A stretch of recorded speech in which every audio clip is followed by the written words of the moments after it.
It's the Worldwide Sports Radio Network. Great moments are born from great opportunity. And that's what you have here. That's what you've earned here tonight. Forget about the crowd. It's the size of the school. Their fancy uniforms. And remember what got you here. If you put your effort and concentration into playing to your potential, to be the best that you can be, I don't care what the scoreboard says at the end of the game, in my book, we're going to be winners. On this team, we tear ourselves and everyone else around us to pieces for that inch. We claw with our fingernails for that inch because we know when we add up all those inches, that's gonna make the difference between winning and losing. It's down to the wire with Errol Marks and Speedy Petey. Oh, Petey! On the Worldwide Sports Radio Network. And we are back, ladies and gentlemen. This is Down to the Wire. We are live Monday and Tuesday from 6 p.m. to 8 p.m. at night. As you know, our number is 845-478-3272. And remember, you can follow us by going to our website at worldwidesportsradio.com. You can check out my new story about the UFC 246. That's up, and all our different writers are on our website. You can check us out every single day. All the different blogs, all the different news stories that we have posted on our website. You can follow us on all our social medias by going to Periscope, Twitter, Instagram, Facebook, Snapchat, radio.com, TuneIn Radio, iHeartRadio, and throughout the country. Speedy Petey, how was your weekend, my friends? It was good. Hung out with my cousins this weekend and uncle. Played a lot of games, ate a lot of food, almost got sick yesterday. Well, you look like the type of person that would eat a lot, don't you? Thank you. You do. You look like the type of person that eats a lot. You drink a lot. I've seen you at the bars. Yes, you have. You drink a lot. What does a person who looks like they like to eat a lot look like? Like, what are the qualifications for that? Well, he's skinny, but, you know, usually the skinny ones are the ones that eat a lot. Like Kobayashi. Yeah, I guess Kobayashi or the other guy, Weird Al or whatever his damn name is. But Weird Al. Yes. So, Steve the Plumber, what's going on, my friend? Well, not much, man. Honestly, how are you feeling after the whole McGregor incident this weekend? I am going to get into the whole Conor McGregor story. I'm worried about hopefully, you, man. in a little bit of the show. I am going to leave the show a little bit earlier today because I have an event that I have to go to, but I will be back tomorrow. And if I don't get to the Conor McGregor thing, I'm sure you guys will hear a whole segment on what I think happened over the weekend with the whole Conor McGregor and UFC 246 and what I think of Dana White. So, but I'll get into that a little bit later if I have time to. But tomorrow I'll definitely have a full segment on that. But how were you this weekend? Good. I actually I profited from a bet that I made. I had some convictions about the football games this weekend and made some money watching the Chiefs cover the spread. So that was fun. So you won some money. So that's what made your weekend so fun. Well, I don't typically bet on actual games like this. So it was the first time I did it. How much money did you win? $1.50. That's not a lot of money. No, it was fun. It was the first time I did it. You can take the lady out for lunch or dinner. That's pretty much what it is. So I got a free dinner. A free dinner. Well, unless she'll be the one who's happy. Unless your girlfriend likes to go on the cheap dates and she goes to Wendy's, McDonald's, or Burger King. I guess that's I wouldn't do that. Although we have done it before, but I wouldn't do that. So you spend a little bit of money when you go out to dinner. She's probably thinking right now that she wants a pair of shoes, or maybe I shouldn't reveal this on the air. I didn't win anything. I don't know what I was talking about. Well, there you go. Well, my weekend was very, very interesting. And I will get into the Conor McGregor thing. I do want to get into the CTE Aaron Hernandez story. I watched the whole documentary on Netflix, but I knew the story behind the story because I've watched every single documentary that was drawn up for the Aaron Hernandez situation. So I will get into, if I don't get into it today, I will absolutely have a segment on Aaron Hernandez and the CTE situation and that whole documentary and on what I thought about the Netflix documentary. But I want to get into the games because that was the story. That was everything that everybody was watching this weekend. As far as the sports are concerned, this was the top of the food, I guess the food chart for this weekend. And Sunday, it started off with Tennessee and Kansas City.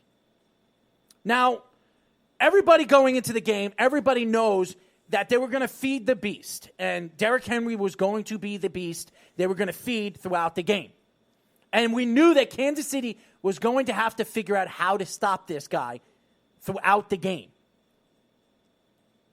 And we also know that Patrick Mahomes was going to be the star of the game. If Kansas City was going to have any chance of winning this game against a very hot Tennessee Titan team that played as good a defense as we've seen throughout the playoffs so far.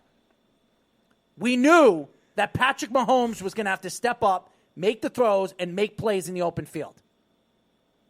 We also knew over the last couple of years, Andy Reid was not able to get out of the AFC title game, was not be able to get out of the divisional game. He's had problems getting into the Super Bowl.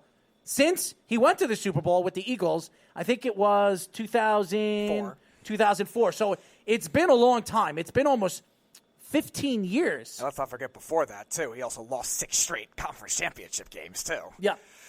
So it's been almost 15 years since he's been in the Super Bowl. This is one of the great offensive minds in the NFL. But not even that.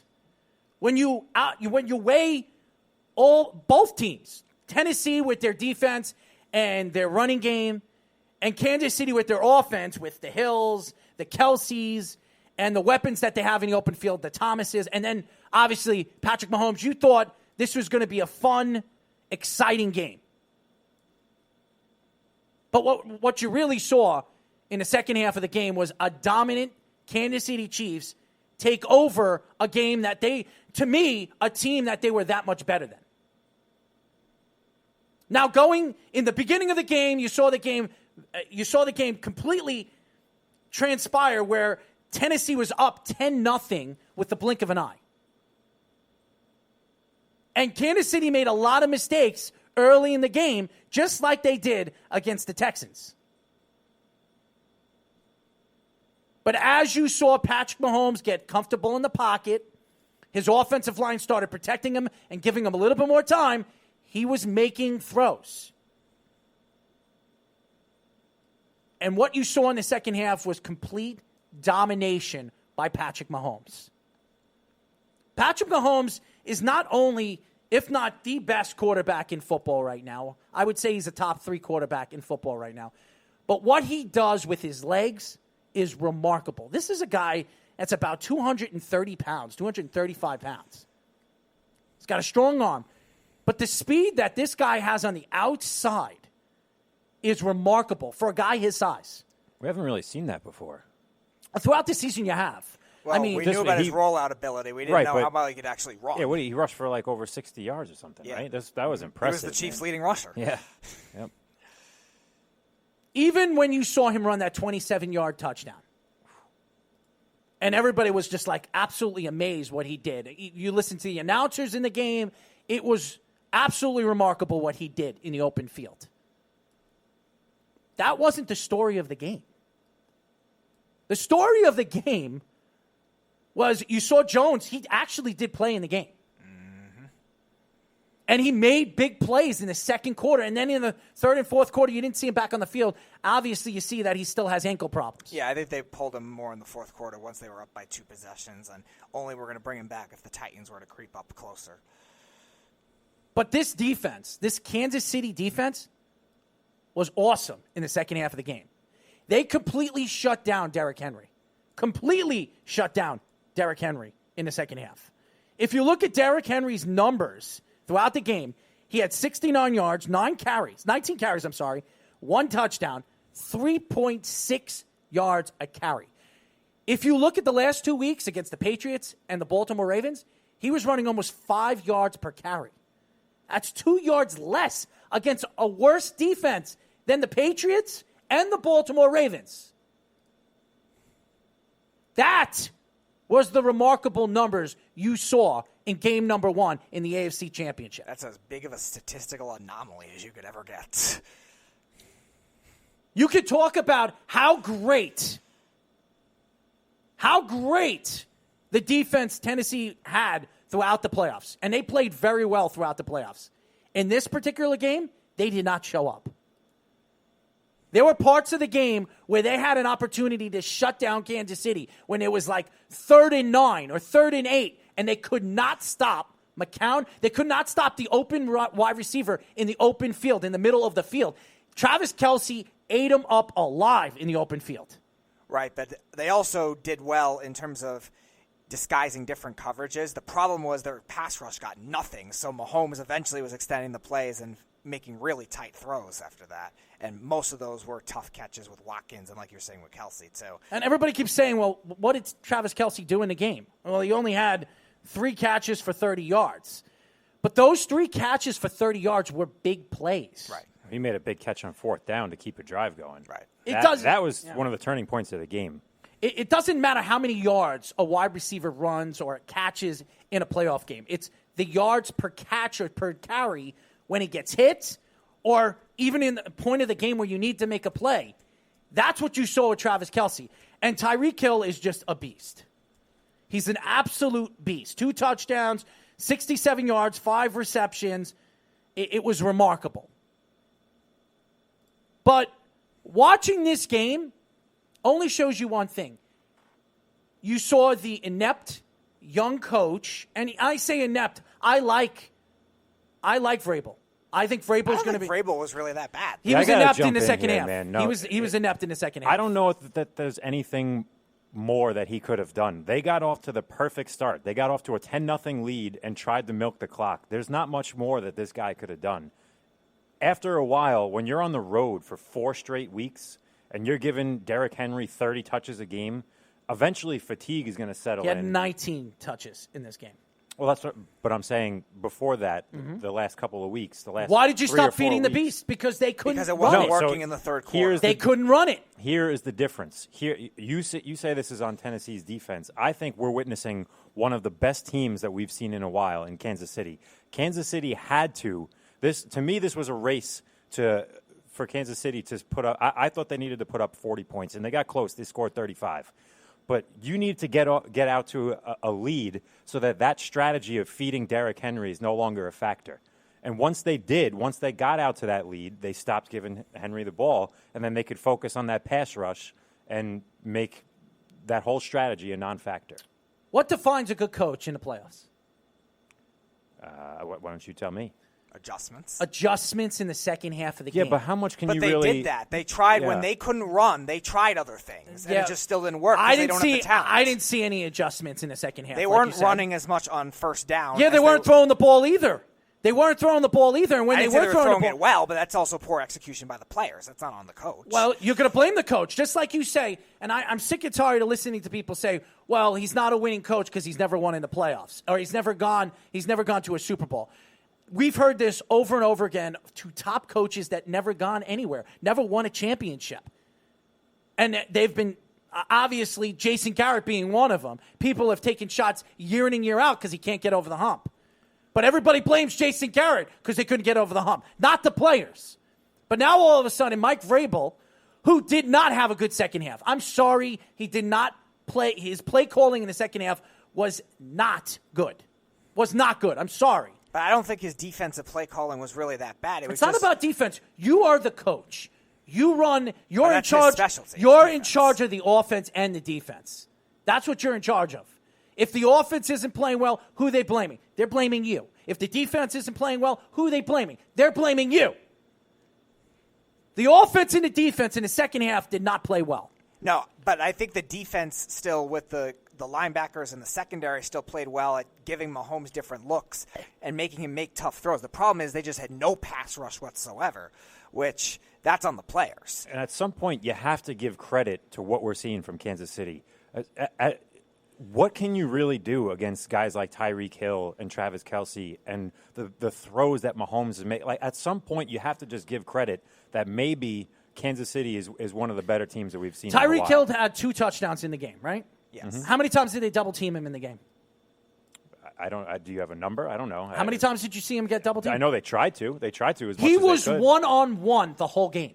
They showed he was one-on-one the whole game. Even the analysts. No. They showed times where they were breaking it down, where they showed how other guys were getting open because they were doubling Tyreek Hill. In the fourth quarter, all they were talking about in the fourth quarter is the fact that this guy was one-on-one the whole game, that he was open the whole game. You cannot play Tyreek Hill one-on-one. You need to have somebody over the top. They did not have anybody over the top. They were trying to blitz. They were trying to make plays in the open field. They were trying to get to Mahomes. But that's what happens when you have no pass rush, is you have to resort to blitzing to get any kind of pressure. And as a result, that's scheme, and that's the coach. Right, but that's also but it's also on a lack of pass rush. If they had some level adjustments. of pass rush, Andy Reid made adjustments in the second half of the game. You saw the adjustments. You saw the offensive line shift. You saw the tight end blocking. Kelsey was more of a blocker in the second half than he was in the first half. You saw the adjustments with Andy Reid. That's why Andy Reid and Kansas City is going to the Super Bowl, and Tennessee and Mike Vrabel isn't. But I don't think Mike Vrabel was the problem. I just think the players I'm not blaming Mike Vrabel. Just like you guys like to blame Jason Garrett, but the reason why the Cowboys didn't go to the Super Bowl all these years, that wasn't Jason Garrett's fault. It sounded like you were blaming Vrabel, though. You said he didn't make any adjustments. He didn't make any adjustments. And if you want to blame somebody in the game, you blame the coach. There was no adjustments in the second half. Sorry, there was none. I don't think he made no adjustments. It's just the Chiefs made better adjustments. Why, that was all it was. Why didn't they double team Tyreek Hill? They did in the second half. Did they? Yeah.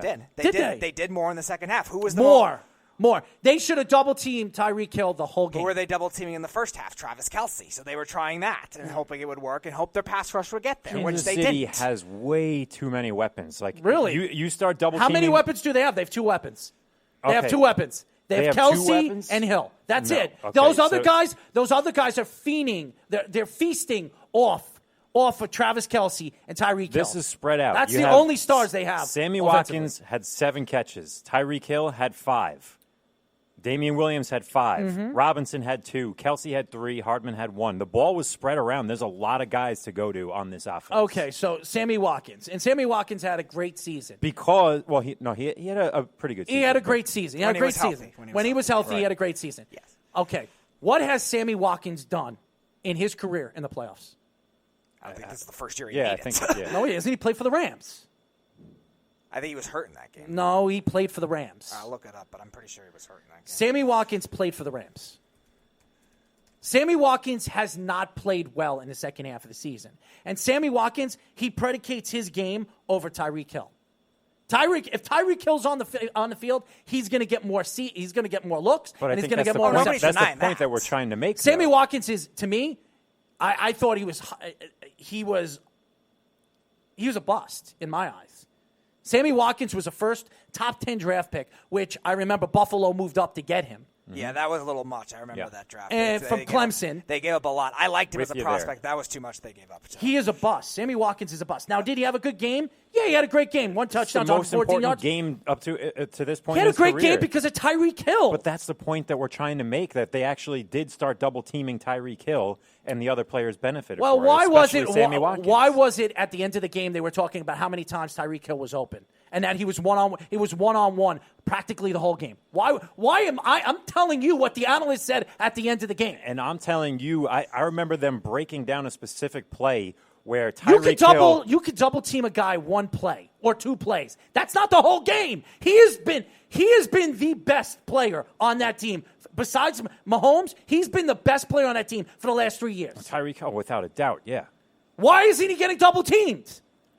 This guy killed you in the middle of the field. The whole game, he was killing them. And I know he only had 67 yards, but those 67 yards were yards that it looked like it was more than what it was. You're forgetting that also there's that play where he kind of runs like a reverse, but he ends up pitching it to him and then runs it in for a touchdown. That actually counts as a reception and receiving yards. Pass, right. So, I mean, it's kind of I hear what you're saying, but you have to factor that in too to the total yards. I don't think his presence on the field allows everyone else to benefit from it. He's the fastest player on the field. Oh my God, there is no player like him, none.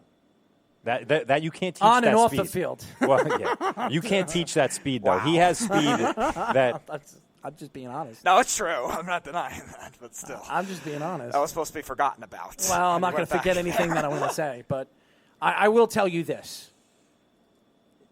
Tennessee is going to look back in the second half of this game. Mike Vrabel is going to look back at this game and look at the game as a whole and say, I could have made changes here, I could have made changes there. There's always going to be that. Changes And here. I agree with you. There's probably some other things he could have done. But at some point, you have to take into consideration that they were on the road for 4 straight weeks. They're going It's back. not an excuse. Well, of course it's an excuse. No, Green Bay did No, it. it's not an excuse. Green Bay did it in Yes, it is 2000. an What was excuse. it? 2009. What was it when They, Green Bay did they it? know they have to do that as a wild Green card Bay team. did it. I wouldn't say that's an excuse. What I do think it is, though, more is they just tried to make those changes, and either one, didn't have the talent to, or two, the Chiefs just made better changes. And that was the biggest thing. What a crock.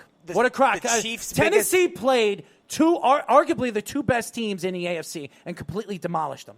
Completely demolished them. Now you're going to sit here, and I'm telling you, Baltimore is a much better team than Kansas City. No. Yes, You're out they of your are. mind. No, I You agree. are Yes, they out are. of your mind. No, I I'm not agree. out of my I mind. agree. You are out of your No, mind. I'm not out As of an my mind. overall Yes, you team, are. yes, No, I'm they not. are. No, Yeah. I'm not. Who's got the better quarterback? What do you mean who's The got the Chiefs, better but the Who's got the Ravens better have the head better coach? overall Lamar team. Jackson. the Who was the coach. MVP this year? Lamar Jackson. All right, so he was the better quarterback this Now, year. is that because Lamar Jackson was the better quarterback, or because Pat Mahomes missed a Lamar couple of weeks? Lamar Jackson was Pat the best Mahomes quarterback. missed a couple of weeks. You have to factor that Lamar in. He's not Jack- going to win the MVP when he misses 3 or 4 weeks. He wasn't going to win the MVP even if he played the whole season. How Right, can you, but- he just won it last year. How could you say that he would? He Regard- wasn't going to win it. Steve, Lamar regardless, Jackson though, was the best quarterback in the league this Steve, year. regardless, though, that's close. The receivers they have is Kansas City, and tight end is Kansas City. Yeah. Really, everywhere else, if you're looking talent-wise, it's the Ravens. The Ravens were a much more talented team. Much more talented team than Kansas City. And I'm sorry, they completely... You're out of your mind, no, man. I'm not out of my mind. Who was the number 1 seed going into the playoffs? The Ravens. Okay, so they were the better team. They were the way better team. Okay, I don't want to hear about Kansas Mahomes. City finished as a number 2 seed, and they didn't have They only Mahomes finished for like 3 games or 4 games, whatever That is it was. not an excuse. Again, Stop saying it's that's not an excuse. It's the actual reason why they finished where they did. Really? Well, if they And have look- so much talent, look, they're going to the Super Bowl. If they're clearly had, the better team. If they had so much talent, Mm-hmm. if they had so much talent, it wouldn't have mattered if Mahomes was on the field or not. I'll tell you this right now. The Patriots, the only reason why they had the number 2 seed is because the Patriots lost that game against Miami. Or the Patriots would have had the number 2 seed, and Kansas City would not have that home game. But I don't those even things think- happened. It happened. But it wasn't because of Kansas City. It was because the Patriots couldn't beat Kansas an City inept did what they Miami had to Dolphins do. team. Kansas City did what they had to do. They won there last week, and New England didn't. So you can't put that blame on Kansas City. I'm They not did what putting they were any blame. supposed to do. Just like I'm going to put my blame on the coach. Who are you going to blame in the second half for the adjustments? I'm blaming the coach. Just like all those Cowboy fans and all those Giant fans. Listen, the Giants in 2007 and 2011 were wild card teams. Wild card teams. And they had to play away games throughout the playoffs and still won the Super Bowl. They beat an undefeated Patriot team that nobody thought could be beaten in 2007. Big so difference, I don't want to hear it. Big I don't want to hear difference it. there Really? is the quarterbacks. Really? You're going to take Ryan Tannehill over Eli Manning? What are you talking about? Ryan Tannehill. You're comparing to the Giant teams that won, and you're right. They went on crazy runs. They absolutely did. Why did the But they had Giants Eli go? Manning. Why did the Giants go on those crazy runs? Why did they go on those crazy runs? Their defense started playing great. And they ran the ball. that's right. Their running game, their 3-headed monster. But they had Eli Manning. They had Eli Manning in the Super Bowl. He proved himself throughout the playoffs. Except San Francisco, he didn't really where have. he took a beating in that San Yeah. Francisco Besides game. that game, I mean, Eli Manning didn't have an all-out great playoff run all the way to But the you Super know Bowl. playoff Eli is a different Eli. It's a different Eli. It's also the difference of the Titans built their roster around the run game. The Giants True. at that time, they had the run game inherited later. Ahmad Bradshaw broke out. Obviously, Jacobs was already there and was good. But remember, Tiki Barber was there for a while, so a lot of those guys didn't know what their roles would be. Where they built the receiving talent. They signed Plaxico Burress. They signed they had Amani Toomer already there. The team structure was a little different. Jeremy Shockey, guys like that. The Titans don't have that. The Titans' talent is their run game and their offensive line. I think you could make the argument that Tennessee could have won with a different quarterback. No. There was not a chance in hell. I'm telling Like if you. Eli Manning was the quarterback of the Titans, they might have Does won that this make game. up 18 points, no. though? I don't know. No. They only lost by 11. They Yeah. lost 35-17. They lost 35. 35-24. 24, No, but, you're right about that. but they let them come back. They let them score on that touchdown because they kind of take a Yeah. step back. Yeah, I Kansas don't City think- took a step back. It could have been a lot worse. And I'm Yeah. a, I'm It could've a, been a I'm lot a Giants worse. fan. I like Eli Manning, but the difference between Eli Manning and Ryan Tannehill is not 11 points. It's not that drastic. He's better, no doubt, but it's not. Oh yeah, he's much better, but not as good as you've made him out to I be. only say that because of we've seen it before with a great running game and a great defense. That I would have thought that somebody like you could have done more. There's with only Derek. so much you could do. We got to go with, to break with Tannehill. We got to go to That's break. all But I'm saying. I will tell you this. Derek, they could have done a lot more in the second half with Derrick Henry, which they did not do. They started. They were doing the same. They were running the same hitch passes they were doing in the first half. There was no transition. There was no game planning in the second half that you thought you would think Mike Vrabel would do, like a Bill Belichick. Remember, he's a Bill Belichick disciple. He was a player for Bill Belichick, and everybody was me being one of them was comparing him maybe to the next Bill Belichick, the next big thing, and he still could be. But what we saw in the second half was not. It wasn't Mike Vrabel-esque that we saw against Baltimore and the New England Patriots. 845-478-3272 is the number. When we come back, we'll get into the NFC title game here at the Worldwide Sports Radio Network. It's the Worldwide Sports Radio Network. You're listening to Down to the Wire on the Worldwide Sports Radio Network. 845-478-3272 is the number. As you know, we're here at Cafe Rays. How do you find us? 115 Motor Parkway, Hauppauge, New York. In Hauppauge. Yes, Hauppauge, or whatever you want to call it. Hauppauge, New York. And we're here with, obviously, Speedy Petey and Mr. Steve the Plumber. As you guys know, you can follow us by going to our website at worldwidesportsradio.com. And I want to get into the NFC title game because that was the game that everybody couldn't wait to watch. Everybody thought that this was going to be a fire between the big-time superstar quarterback in Aaron Rodgers against the up-and-coming superstar quarterback in Jimmy Garoppolo. And what you really saw in that game had nothing to do with the quarterbacks. Nothing. Nope. It had everything to do with the dominant San Francisco 49ers defense. Now, I know a lot of people look at Jimmy Garoppolo and they say, well, Jimmy didn't have such a bad game. He played well, okay? They didn't ask him to do much. Great passes. But here's the thing. When you look at the stats of the game, stats don't hide anything. Aaron Rodgers had the better game out of the quarterbacks. There was no question. But Jimmy Garoppolo, playing from behind. 6 for 8, 77 yards, is not a great game. It's kind of weird, like how many times that's happened this postseason, where we have guys who are winning games passing under 100 yards. There's a lot of good running attacks this year, and the Niners are one of them. Crazy, man. The three-headed monster in Mostert, Samuel, Coleman, Breida. I mean, I know Samuel is not a running back, but he ran the ball 43 yards in the game. Mm-hmm. They used him in the running game, so they didn't have 3 threats. He's a scat back type. Yeah. They had 4 threats. And obviously, we know what happened to Tevin Coleman in the third quarter. He was pulled out, injured. I think he's injured his wrist or his elbow. It's either a wrist or a forearm. I don't know He couldn't move that thing. Right? So he might not even be able to play in the Super Bowl. Right. But they still have a two-headed monster. And Mostert, Mostert and Breida. 2 guys that can run the ball, even though Breida only touched the ball 1 time for 2 yards. I'm surprised at. I'm surprised because he's the best inside runner they have. Well, they're going to need him more now. Oh, absolutely going to need him more. And I wouldn't be so surprised if he runs the ball better than Mostert. In the Super Bowl, yeah. Especially since he's the hot hand, yeah. It was the running game of the San Francisco 49ers and that pass rush that completely dominated the line of scrimmage. I don't know what happened to the Green Bay Packers offensive line. This is an offensive line that played very, very well throughout the season. Even with the injuries that they had, they played against some of the best pass rushers in the league and played very, very well. And for some reason, against the San Francisco 49ers in this particular game, they could not stop a lick. Nick Bosa at will was getting to Aaron Rodgers. I tried to tell you last week. It wasn't even Nick Bosa. It's the collective. It was the interior. It was the interior of the defense getting to Aaron Rodgers. And you can't blame Aaron Rodgers for this game. Because I was listening to Matty Caps. No, I'm not blaming him. You listen to Matty Caps in 3rd and Long, how he was taking shots at Aaron Rodgers that he couldn't win the big game. He's only won 1 Super Bowl. He's been dominated. If you look at his numbers in NFC championships. He's been outscored 46 to whatever. I understand when you look at numbers, but in this particular game, numbers don't explain what you saw. Because Aaron Rodgers threw 31 for 39, 326 yards, 2 touchdowns, and 2 interceptions. In any given NFL football game, those are good numbers. Most of that was when the game was already over. Those were good numbers. Now, Aaron Rodgers did everything he could to keep his team in the game.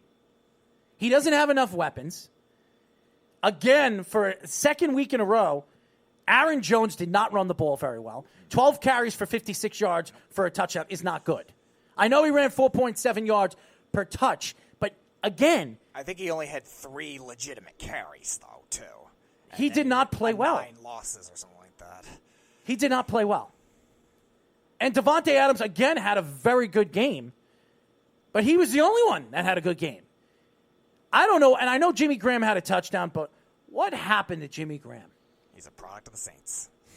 What happened to this guy? This guy was the best tight end in football for like 2 years. I'm shocked that he's still in the league. He hasn't been much of a factor at all for 4 or 5 years, it seems. Because he's a product of the Saints. Yeah. That's what it is. I'm surprised the teams keep giving him a chance. And the Saints got a lot of picks back for him. I think they got Max Unger, and they got a first-round pick.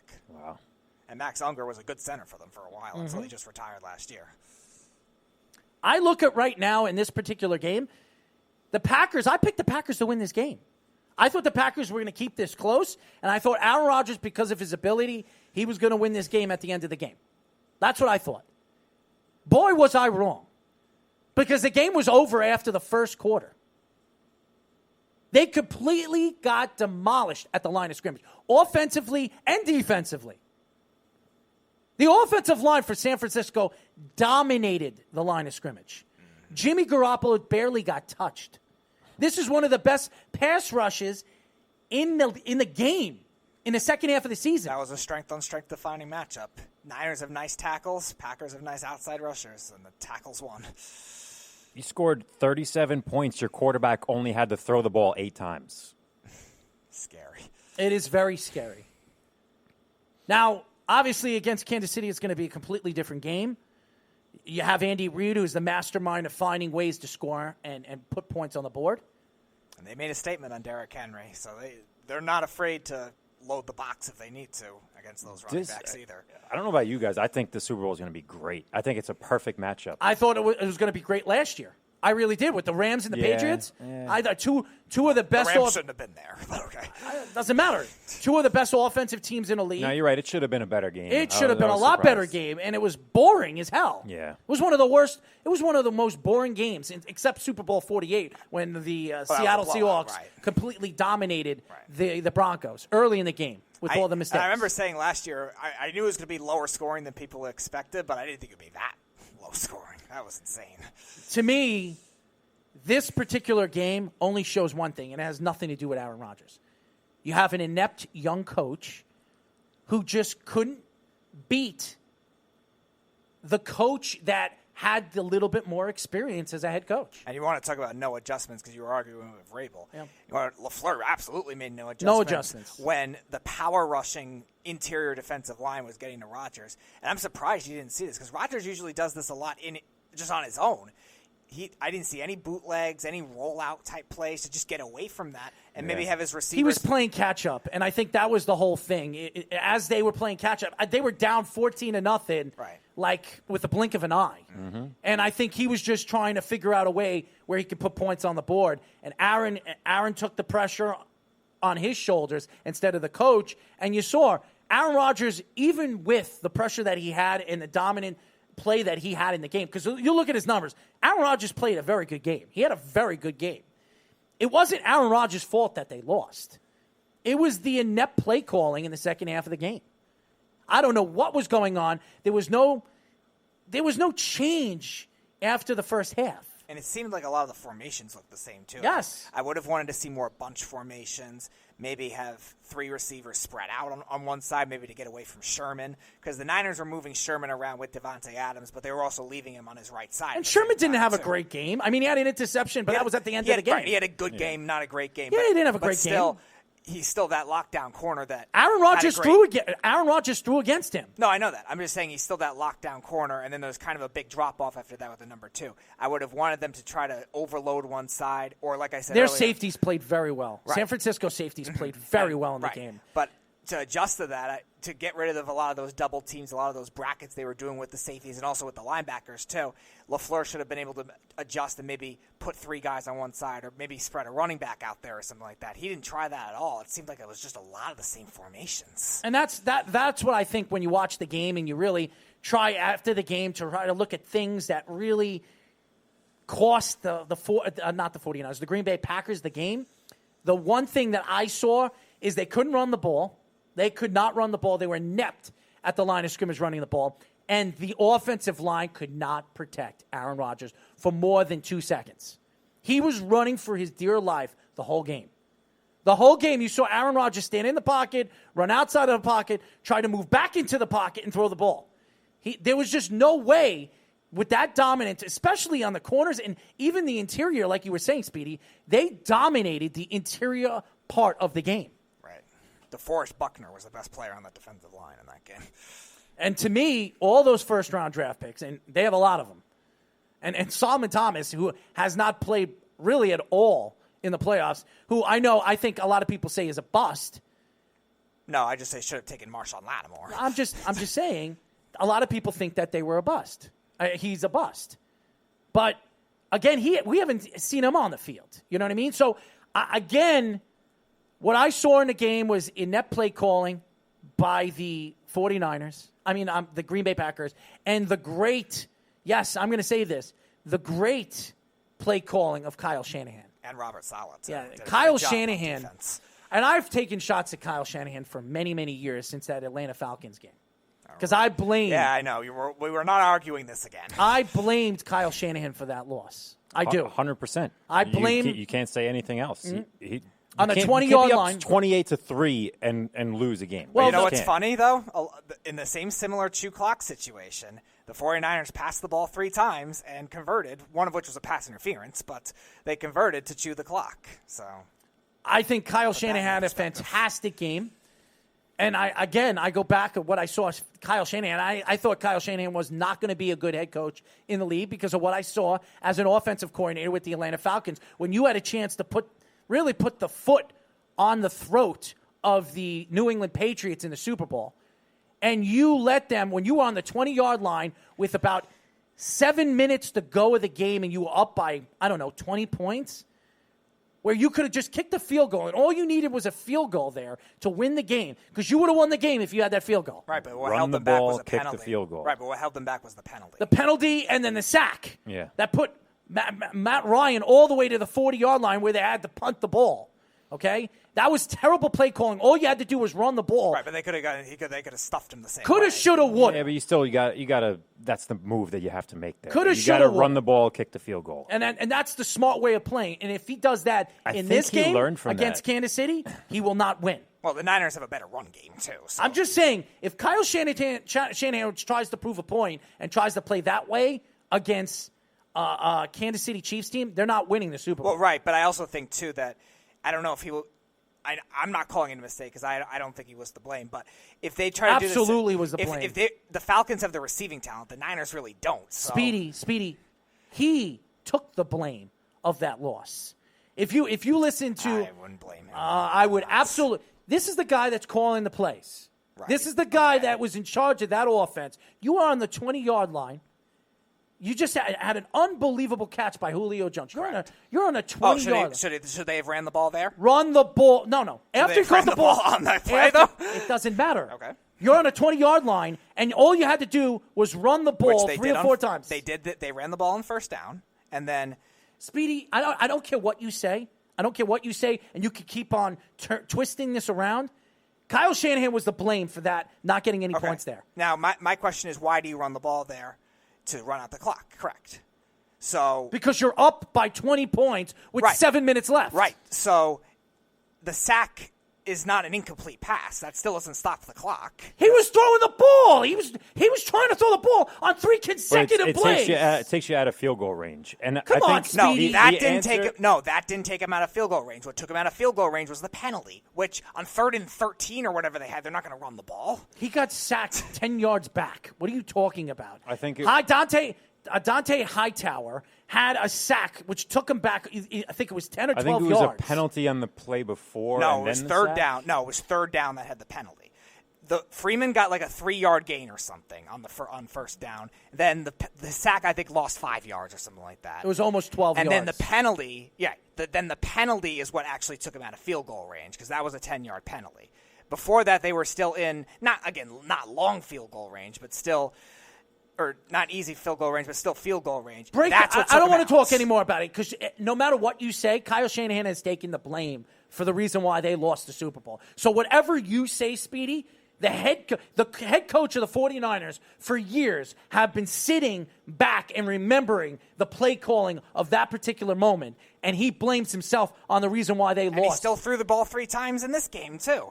Big catch by And if he does that against Kansas City in the Super Bowl, he will not win the Super Bowl. All right, big catch by Kittle. They seem to have learned. He seems to have learned from his mistake. Right, but they have 285 rushing yards in this game. No, I know that, but my They're point, not going to do that against Kansas City. My point is they Kansas still City had knows. they still had 3 key. They still had 3 key pass Derrick plays Henry didn't. in a similar situation. Derrick Henry did not run the ball very well. Derrick Henry did not run the ball well because at a certain point, Tennessee was down by like.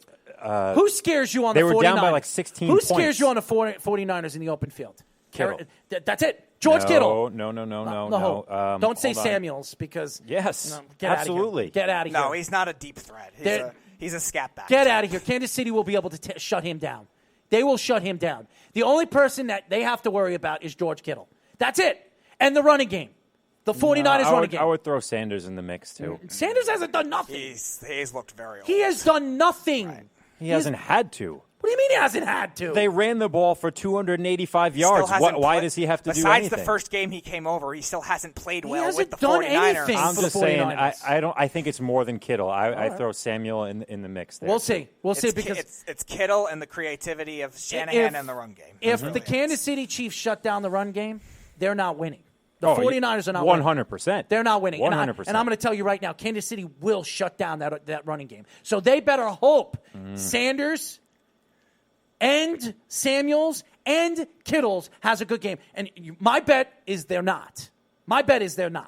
So if they don't have a running game and they can't run the ball against this, trust me, Kansas City will clog up the middle. Spagnuolo has no problem. They proved a lot in that game. Spagnuolo has no problem clogging up the middle and making them throw against them. And you want to know something? Kansas City secondary is not bad. Yeah, they're top 10 pass defense. They're not bad. So, again, Kansas City is going the matchup against 49. They match up very well. This is a great very, very matchup. well. Great matchup. I don't know about a great matchup. It is. You have one of the best passing attacks that we've ever seen. And then you have one of the best. I don't know about ever seen, but it's one of the best passing attacks we've seen in the last couple of years. They're putting up. I mean, they scored 50 and then 35. That's fine. I don't know. They're not doing that against the 49ers. They're not scoring. No, that's why I think this is a great matchup. They're not scoring 35. I could see them scoring 24 against the 49ers. Absolutely. Right. So that would be. I wonder what the number is that they have to score for them to win. 24. This game. I think they need more than that. No, I don't think so. I think they score 24. They'll win the game. I don't think that'll be enough. I don't think the 49ers are going to score a lot of points against the Kansas City Chiefs. I really don't. Because, again, their secondary is very good. And they have arguably the best safety in football. Mm-hmm. So, who likes the blitz and likes to get at the quarterback. He can play everywhere. I don't think this is a matter of this literally comes down to can San Francisco run the ball again like they did against Green Bay? No, I don't think they're going to be able to run but I think the that's ball what's going to as determine good against Kansas City. Well, sure, if they could bounce back. But again, the Chiefs proved a lot against Derrick Henry, who was running the wild. best running back. He was running wild against the Ravens, a top 5 run defense, the Patriots, a top 10 run defense, who granted normally like to let teams run at times. But and Kansas City, which was a 20th or 21st in the league in run defenses. But here's the difference. You have San Francisco has Kittle, who they could use. They can run play action and hit guys like That's Kittle fine. or Samuel. And then That's why they have You have the Matthews. play calling of Kyle Shanahan, which is we're not different. Right, that could help, but yeah, again, as opposed to what Spagnuolo's we play saw calling, with Tennessee. Right, but Spagnuolo's play calling also proved a lot too, where originally the talent, he wasn't hiding the deficiencies on the talent of that defense. The defense still kind of was what it was, and he was doing a great job with those pass rushers. Who are you gonna bet on? Now, Who are you gonna he bet made on? a big difference in terms of the interior making a leap to stop Derrick Henry the way they did, and those linebackers playing great against the Titans' targets. Who are you going to bet on? Andy Reid or Kyle Shanahan? I'm sorry. I'm going to bet. Great matchup. They're great offensive minds. Andy Reid is the best offensive mind we've seen in the last 20 years. And I'm Agree going to with you bet. there. And I'm going to bet on Andy Reid over Kyle Shanahan to figure things out. And he has Spagnuolo, who's been there before as a defensive coordinator. And by the way, won in 2007 against the New England Patriots. They are built to play with a lead. They really are. And just put up as many points as you can, and then just sick that pass rusher on the opposing team. No, I'm not saying the 49ers can't win the game. I absolutely No, believe of they course, can win yeah. the game. Either one of these teams could But- win. That's why Both it's a their great coaches matchup. are very good too. But I still question their running game against the Kansas City Chiefs, especially what they did against Derrick Henry. I think. But you keep saying that because Derrick Henry was having a good game until they No, he were down wasn't. by like 16 He points. wasn't Right, having a but good At, game. at some he was point, you having have a to throw your way back First into He the was game. having a good game, First quarter. but he wasn't having the monstrous big first halves like we've seen from that he had had against a the good- Patriots, and then he had, he had a against- good because game in the first Kansas quarter. City drove down and scored a touchdown to go ahead at the end of the half, and then got the ball to start the second right, half. but it's a one possession game. You just can still run the ball. True, but then Kansas City scored the next touchdown, all right. and then the deficit Way was later. large. That was in the hold fourth on, quarter. hold on. That was in the fourth quarter. Derrick Henry, if I'm not mistaken, had 56 yards in the first quarter. Yeah, Okay, he had 67 yards the whole game. I know. Yeah, it was All a right, great. all right. So Derrick Henry did not have a good game. He did not have a good game. He had a good first quarter. When Kansas City figured things out, they shut him down. They shut him down. So I'm going to tell you this right now. Derrick Henry, who is the most dominant running back in the last 5 weeks of the season. He's going to get paid. Okay? Last 5 weeks in the season, and he was easily the most dominant offensive player throughout the playoffs. They shut him down to 67 yards, to almost 17 yards for the rest of the But game again, after the first quarter. I keep trying to illustrate the point that they were on the road for 4 weeks, giving him the ball 30 times a game. In each one of those games, at some point, fatigue was going to set in. I don't and think then fatigue had anything to do with and it. then Kansas City got off to a lead, and you had to abandon No, the I don't run. know if it was fatigue. I think don't it think was it had more. anything to do with I fatigue. think it was more. Derrick Henry was not running the ball well because the Chiefs were swarming him. Clock in the middle. At the beginning of They the drained the middle. Right. They made They made Derrick Henry run to the outside. at the beginning of the third quarter. But the thing is, they only ran outside to the left. They didn't even try to run to the right. And I was just about to say that. So at that point, when it wasn't working, they were trying to throw more on first down, too. And when it was still 21-17, trying to make adjustments, but that didn't happen. And then at that point, they were down 28-17, where with Then you had to abandon the right, run which at that point you got to start throwing a little more than they were. And they were bringing up the safeties, too. Kansas City Yeah. was bringing up the safeties the whole game. And you saw it. Every time Derrick Henry was coming out outside, where did you see Matthews? You saw him on the outside. Matthews was reading every single play. That's why Good job by Matthews. Spags. Yeah, no, it's good job by Matthews because he was reading the plays. This guy is the Yeah. quarterback on the field. Right. He sees what other people don't see. And that's what makes Tyrann Matthew so great. Is not the fact that he's so athletic. This guy's a really small guy. Yeah. He's not a big man. He's 5'9", 5'10" He's at the fast best. and he's excellent in coverage, though. His coverage skills and seeing plays before they happen, that's what makes Tyrann Matthews so good. Very Ed Reed-like. I He's think he is. different, though, I think because he is. he can move around and play a Palomalu. corner. Yeah. He's Palomalu, more, he's good more one. like a Palomalu. He's kind of obviously not as good as them, but he's Yes. probably he's kind of a combination of both. I think he's more Palomalu than Ed Reed because Palomalu is the guy. Either way, that's great company that Yes. we're giving Right, him right now. Right. Palomalu liked to use. Palomalu wasn't the guy that was intercepting the ball like Ed Right. Reed was. Palomalu was at had the great right instinct. He had great instinct. He was at the right place Yep. at the right time all the time. I'll never forget when he leapt over the low. Yes, He I did remember that more that. than, he Against did the that more than Titans. once. Yes. More than once I saw him But do the that. one against the Titans, 'cause It was unbelievable. that was unbelievable because it was also against Lendale White, who was one of the bigger power running backs in the league at that time. Yep. And that's what made Palomalu so great is the fact that he just saw things before everybody else saw it. Yep. And I think that with Tyrann Mathieu, I think if you want to compare Tyrann Mathieu with somebody, Darrelle Revis kind of like. I mean, Darrelle Revis was a corner, but so was Tyrann Mathieu. They moved him to safety. Tyrann Mathieu is like Darrelle Revis. Darrelle Revis was so good in coverage that you can beat him one way, he'll get you on the other. You know what I mean? Revis had the best 2-year stretch I've ever seen. The best almost 4 ever year, seen. The best 4-year stretch I've ever seen. Well, Speedy's trying to tell you to break. All right. Well, that's it for me. When we come back, it will be Steve the Plumber and Mr. Speedy Petey. I will be back tomorrow. Yes, I have an event to go to, but I will be back tomorrow for all you fans. As you know, you can call us at 845-478-3272. When we come back, we'll get more into the NFC and AFC title games, and I'm sure you guys will get into the Conor McGregor and all the different I don't know stories. boxing. If Steve does, we can try it. Well, I have a whole segment tomorrow for you guys to listen to. I'm aware. Of a lot of things. I saw say, your article. So, yes, I have a lot of things to say about the UFC and Dana White and Conor McGregor, and I will speak about that in the beginning of the show tomorrow. I'm sure it's a must-listen tomorrow on what I have, and I will have some video soundtracks before the show starts. So you will hear a lot of Conor McGregor tomorrow. I can promise you that. When we come back, more with Down to the Wire here at the Worldwide Sports Radio Network. You're listening to the Worldwide Sports Radio Network. You're listening to Down to the Wire on the Worldwide Sports Radio Network. All right, everybody, welcome back to Down to the Wire. Errol has officially left the building. He had some business to tend to, but no worries. Speedy and I will take you all the way up to the end of the show. Give us a call. The number is 845-478-3272. Whatever you want to talk about, whether it's the championship games, McGregor, or the next topic we'll be talking about, which is baseball. So, we had a lot of stuff come out with the cheating scandal, but mainly forefront for us New Yorkers here.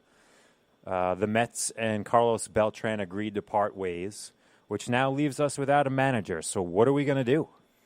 Yeah, it's going to be tough right now finding a manager. I know they've interviewed a lot of experienced guys. Who do you want? Who do I want? Are you a Met fan? I am a Met fan. Okay. So who do you want? I really don't know. If it's going to be an experienced guy, I wouldn't mind having Buck Showalter because I think he's done well. Yeah, but I feel like didn't they say that I thought Brody didn't want him for whatever reason? Well, okay. You're asking what I No, want. okay, all right. Whether So, Brody makes the right decision on, is all another right, so- question. But So Buck, who else? If you were going to do experienced managers, I think that's what I would do. But otherwise, I think bench coaches are always an option. I heard the Nationals bench coach was linked, and that I wouldn't mind either because that was a guy that, again, helped fire up an underdog team. Mm-hmm. I think he has something to do with that. And I think he's worked well with a lot of veteran-type players, which is what the Mets have right now. Do you think that they should have well, hold on. We'll looks like you got a call over there. But it's a shame that they passed up the opportunity to get Girardi, and they're probably going to pass up the opportunity to get another experienced manager like Buck Showalter. So I guess there's probably some dark horse candidates out there, but they're probably going to stick to somebody within the organization, like a bench coach or somebody like that. No, what I feel like they're going to do is they're going to bring in Bob Guerin back, who used to be the third base coach, and now he's bench coach for the Dodgers just because he did well with the Dodgers. Yeah. But we have a caller, and it was the guy who was just on our show, and he's going to bring in another dark horse candidate, which I like. Who do we got here? It's me. Hey, long time no see. Yeah, I wanted to call up because I'm on my way to this event for us. But while I'm heading over there, why not join your conversation? And I think Buck Showalter is the perfect guy for the job. If the Mets are looking for a veteran coach, veteran manager that has worked with young players, you saw what he did with Baltimore. You've seen what he did with the Texas Rangers over the years, even the young New York Yankee nucleus in the 90s. This guy works very, very well with young players and gets the best out of the young players. This is the guy that the Mets need to go after. The Astros, to me, are the front runners to getting him. Because right now, That would be with such a everything that's shame. going on in the turmoil that we're seeing with the Houston Astros, I think they need to bring in a veteran guy of this magnitude, a guy that can absolutely demand respect from his players, and the players will play his game. And his game is strictly, defense, which the Astros are very good at. Why does it feel like that they're not going to do that? Like whatever there's an obvious move to be made. The Mets obviously should go after Buck Showalter, but why does it feel like that they won't? Because they're cheap. We know that. That's why. How much money could he possibly be demanding? Like, is it a money thing or is it an ego thing? What is it? Why wouldn't they go after him? It's probably a little bit of both, but I would imagine it's mostly a money thing. It's so pathetic. I think it has a lot to do when you look at the organization as a whole. Brodie Van Wagenen does not. If Brodie Van Wagenen is going to bring in a guy, he's not probably going to bring in Buck Showalter because Brodie Van Wagenen wants to run the team the way he wants to run the team. You bring in Buck's going to want control. He's going to want control of the players. He's going to want a certain bunch of players that he's going to want. That he's going to tell Brodie, this is what I want. I want a player of this magnitude. I want to pay a player of that magnitude. And right now where the Mets are, they're not willing to open up their pockets still, even bringing in a new owner. I just think right now where the Mets are at, the state of the Mets, they need to bring in a guy, a competent guy. Now, did I think Carlos Beltran was a good pickup? I thought Carlos Beltran was going to be a good manager in this league. I really do. Players respect him. This is a guy who works very, very well with the Spanish players, and the Mets have a lot of Spanish players on their team. And I think with what he's done with the New York Yankees and helping the Yankees out, working with some of the younger players like the Sanchez's of the world, the Aaron Judges of the world, the Gleyber Torreses of the world, I thought he was going to be a very good leader in the clubhouse. Now you look at the Mets right now, there's, 3 weeks until pitchers and catchers? Yeah, and it's rapidly approaching. The guy that makes sense for them, and I know I say Buck Showalter, and I'll say this over and over again, Wally Backman is the guy. The reason why I say Wally Where is he Backman now? He's with the Ducks. He's with the Long Island Ducks. Oh. And he won the championship with the Ducks this year. Where Wally Backman has gone, he's won. Minor leagues, he won. You ask the players. You ask Noah Syndergaard. You ask Jacob deGrom. You ask Steven Matz. Well, who is the guy that really has changed your outlook of the game? And all of them will tell you that I'm talking about. Is this somebody that they're actually looking into getting, or is this who you would want them to go after? It's somebody who's been linked before, but I don't think has been linked recently. But it has been it was in the works for sure when Callaway was initially hired. He was definitely one of the guys rumored with that because of his success in the minor league systems. And like Errol said, a lot of the players knew him from that. A lot of players respect him. And when you look at the fan has been craving Wally Backman. The fan has been craving Wally Backman. You know how happy the fans will be if you heard tomorrow that Wally Backman is the next manager of the New York Mets? It's like they won a World Series. Yeah. Trust me. Wally Backman is a fan favorite. This is a guy that's very well respected by players. And that's Not by the players. I think that's the key thing that you're saying here. And one of the things that a manager needs to be is have these great relationships with the players now, as opposed to the old school manager who went on a gut feeling or whatnot. It's all about the relationships and having the respect from your players. And if what you're saying is true, then it sounds like Wally would be a really good fit. Wally is a great fit. The problem is the Wilpons have a vendetta against him for some reason. They don't want to bring him in because, he's had his background. I mean, this guy, his domestic violence situation, his drinking situation. This guy's got a background full of stuff that you say, why am I going to bring this guy to my organization? But if you see what he's done as a manager, Yep. He's the perfect guy for this team. Perfect guy. First of all, the Long Island Ducks, okay, when he went over there, the Long Island, I think, were the third I think they were third place in their division in their league. This year, they went to, I guess, whatever they call it, the championship game, the World Series of that division, and won the championship with the Ducks. I think they were runner-ups, too, 2 years ago. I'm sorry? I think they were runner-ups as well 2 years ago. Yes. But they never won. And What? now they won a championship. I just think Wally Backman makes a lot of sense for the Mets. I think Buck Showalter makes a lot of sense for the Mets. Does that mean they're going to get both of them? I would say there's a 90% chance you're not getting either of them. Yeah, see, that's the unfortunate thing is that we are talking about the Mets, and us as Met fans, like, why is it that we just feel like, why It's are we inevitable trusting? they're going to make a bad decision, like hiring Bob Guerin, which is exactly what I think is going to happen. And we're putting all of this trust into a general manager who's never been a general manager before, who was a player agent, and we're going to because he doesn't want to put one of these obvious managers in as the manager of the Mets. Like, why does it seem like we're just going to get stuck with something that doesn't work? And the one guy that we thought would have been actually a good hire, Carlos Beltran, never even gets a chance to manage a game. It's ridiculous. And you know what's really funny about that? Carlos Beltran in a year, he'll be back managing for another team, and he'll win with that team. I could see it happen. Would not surprise me. I could see it happen. I love the Carlos Beltran. A lot of Mets fans didn't like it. I liked it.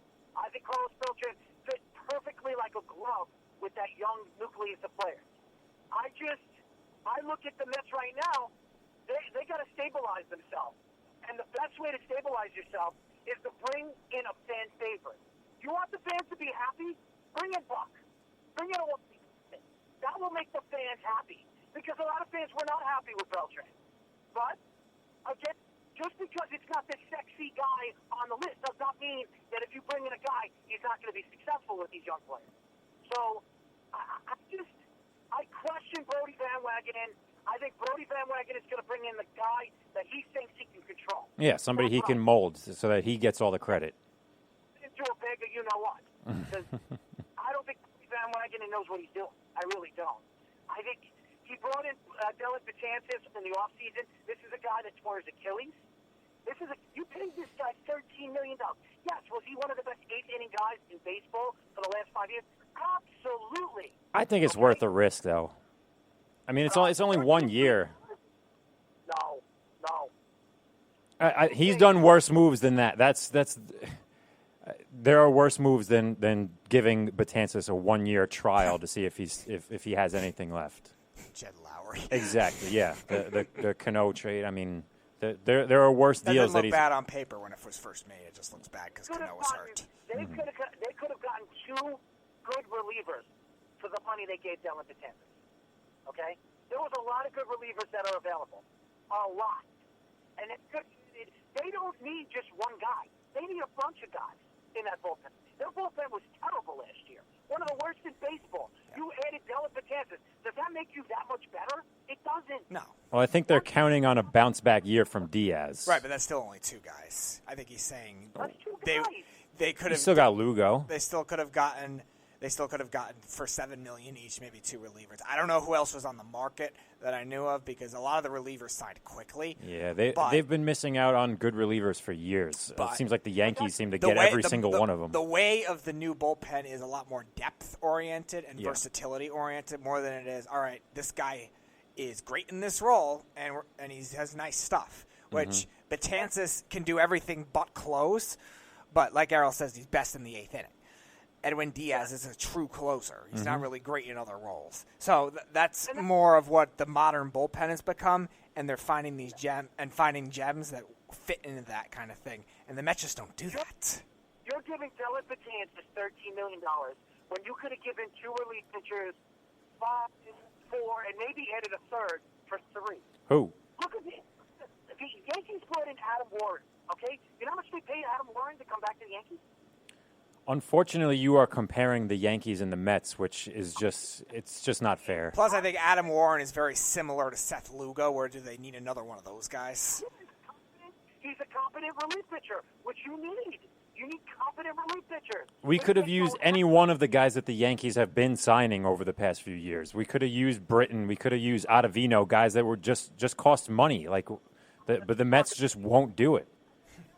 Again, they gave Dellin Betances $13 million. The Yankees gave Ottavino, what was it? They gave him like $8 million a year. So the Mets could have gotten Ottavino. Yeah, and we're signing Familia for 3 years, $30 million, and trading for. Well, the Diaz thing, I don't know. I think Diaz came off a great year, and he's young and not injury prone. I don't think that deal was bad at the time. It just looked bad because he had a rough first year. Mark my words. I think we're going to see a drastic difference. I think a lot of the struggles from Diaz last year. Number one, I mean, relievers are so up and down, but I think there definitely was a juiced baseball this season, and if they address that, and now he's had a full season in the New York market against National League teams, I think he's going to have a big bounce-back year with all of those factors. I'm going to go, guys, but I will tell you, my worry is not Diaz. My worry is Dellin Betances, who tore his Achilles, okay, on his planter's foot. Now, this is planter's foot. This is where he plants his foot to release the ball. That, to me, is scary. When you tear your Achilles and you're a pitcher and you weigh about 260 pounds and you're a big man, you're 6'8". That would scare me. That if you lose Dellin Betances, when you're paying him $13 million, when you could have added 2 or maybe even 3 relief pitchers for that kind of money, scares me because the Mets don't have the money to bring in another free agent relief pitcher or make a trade where you're going to have to give up a slew of picks or players to bring in another relief pitcher. I think it was a bad move bringing in Dellin Betances, but I could be wrong. Yeah, there's only one way to find out. All right, guys, thanks. All right. That is Errol, the host of Down to the Wire, giving us a little call there to join in on the. I told you he was coming with the dark horse. That's Wally Backman, which I would not mind either. I think it would definitely work. I think you're right. Met fans would treat that as like a World Series win, like. Well, yeah. Whether it actually works for wins and losses, I don't know, but it'll work in terms of the strategy of the game, his managerial. Prowess, I guess. You just other need, levels, it works. I mean, so how much? It's just the NL East is so tough. We're not going to be able to judge it like that. Right. But like, how much of a manager in baseball is about being a strategist, and or is it really just about having good relationships with your players and knowing how to get the most out of them? Well, in an analytic era, you do have to have strategy to some extent because. But then you feel like Brody wants to have such a say. Right, but that's a whole different conflict. Right. I think that's a whole issue of Brody's ego getting in the way. But that doesn't necessarily mean who they're bringing in are bad managers. Now, I think from the analytics standpoint, there's so many different numbers to go by with relief pitchers, especially, again, in the postseason where we see teams micromanage everything, that the strategy of the game still has to factor into that. Player relations, I think, is a constant with everything, but again, you don't want to be like too player centric and then trust them all the time and not garner to the strategy of the game. But how much of a strategic manager is Aaron Boone? Like Aaron Boone had never managed before, and then jumps right in and is winning 100 games for the Yankees. Is that a product of him as a manager, or is it the whole system that the Yankees have set up? I think this year with all the injuries they had, it was a product of him because he definitely put those guys in the right spots in the lineup and right spots on the field, situational stuff like that. 2018, maybe you could say it was more talent-driven, but the thing is with Boone is he comes from a broadcasting background where he gets to recognize all these analytics. It's not like he was a manager in 2001 and then was away from the game for so long and the game passed him by. He's well inclined with these analytics where he could be able to judge on them and know what they mean, know these advanced stats, and figure out how it'll work in terms of building lineups. Now, you're right. I'm not saying he's a world-class manager. I don't think he is. I think he's a good manager, but I don't think he's world-class. But in terms of the hire itself, him having no experience, he, in comparison to other candidates, which, again, might have not been as well-versed in those analytics, it might have not been a bad idea, and as a result, he's won 100 games back-to-back years. He's done well with that Yankees team, and especially this year with all the injuries they had, he did a very good job. So it's interesting to put that out there, but I think in terms of the strategy and him broadcasting, I think ended up helping. And now you're seeing a lot of these bench coaches do the same thing, where they're the ones in control of the statistics department all the time and those analytics. Now, obviously, they're not the ones giving them out, but they're the ones relaying it to the manager, and the manager's making those decisions as a result. And they know a lot of that. So that's why you have a lot of these younger guys involved that are more adjusted to the modern game. Yeah, I don't know.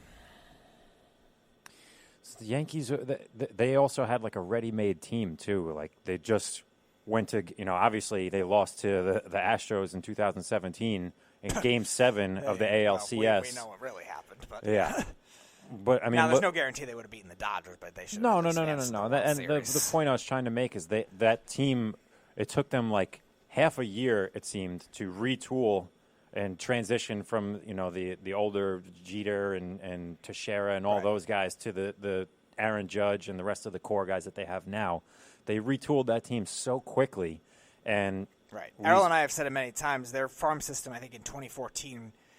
From 26 to 2017 made a huge leap. I think they were 26th in terms of a farm system to I think number 2 in all of baseball in just 3 years. It's not fair as a Met fan to see a transition like that. I mean, they went from they absolutely dominated from 96 to 2000 and something. It just seemed like they were constantly in the playoffs every single year. They won the 3 out of 4 World Series.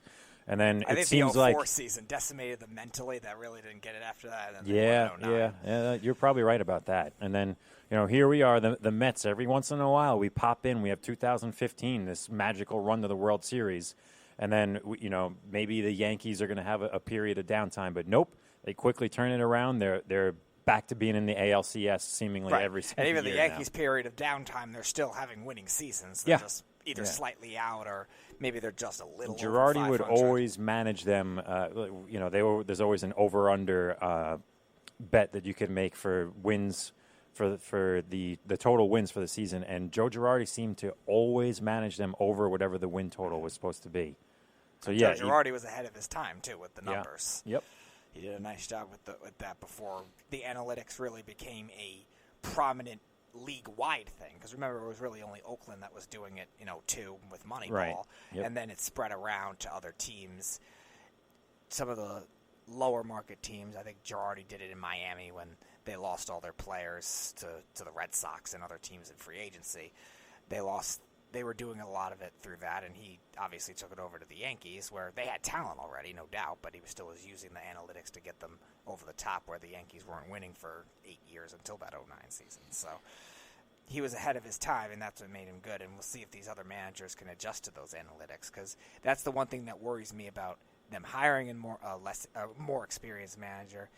Has the game passed them by? We don't know. I don't think it has with Buck Showalter, but I don't think so either. Some of the other ones worry me.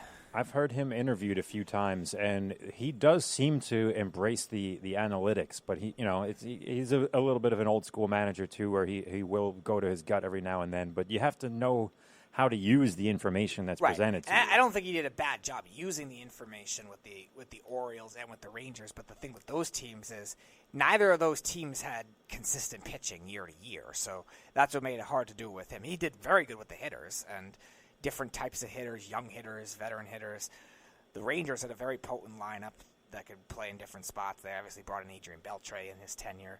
And then the Orioles, kind of the same thing. It was a great offensive team, and the only thing they really didn't do was base run, but beyond that, they had contact hitters, they had good guys with good batting averages, obviously a lot of power. The problem is they just didn't have consistent pitching. They had some years for the Rangers and for the Orioles. The Rangers had the 1 year of Cliff Lee.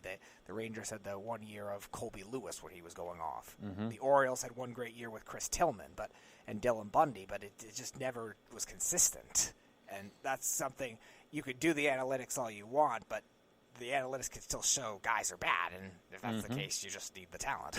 Yep, and I think that's a big part of what it is too. I mean, you need talent to win. I mean, there's only so much a manager can do, and the Mets are. I mean, they're in a tough position because they're in a very good division, probably one of the better divisions in all of baseball, and they have a good roster. Like they kind of have like a win now roster, but they're in a tough division. I just feel like they're going to get the manager hire wrong. Maybe it's just me being trained as a Bob Met Guerin. fan to just exactly. They're going to get Bob Guerin. I'm just trained to have everything go wrong with that team. I shouldn't say everything because they do have their moments. They went to the World Series in 2015, back to the playoffs again in 16, and they were pretty close this year. It's just a shame. Like we waste all this talent. We had 2 back-to-back Cy Young seasons from Jacob deGrom. And nothing to show for it. Jeff McNeil almost wins a batting title. Pete Alonso setting a record for rookie home runs. Like, we just need somebody to put it all 3 together. players don't make a team, though. Yeah. No, but they were a solid team. They were in a similar position that the Nationals were. The Nationals ended up winning the World Series. And if you look at where they were at a certain point in the season, they were terrible. And they turned it around and they got to where...